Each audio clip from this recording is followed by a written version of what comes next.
ಕೆಲವೊಂದು ಸ್ಟಾಕ್ಸ್ ತುಂಬಾನೇ ಚೀಪ್ ಇರುತ್ತೆ. ಆ ಚೀಪ್‌ನ ಹಿಂದೆ ರೀಸನ್ಸ್ ಇದಿರುತ್ತೆ ಏನಕ್ಕೆ ಚೀಪ್ ಆಗಿ ಸಿಗ್ತಾ ಇದೆ ಅಂತ.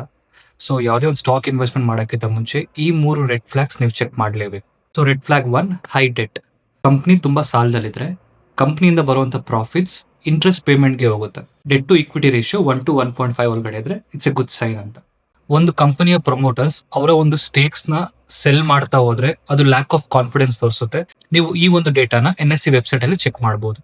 So smart investors promoters holding ನ ಟ್ರ್ಯಾಕ್ ಮಾಡ್ತಾ ಇರ್ತಾರೆ.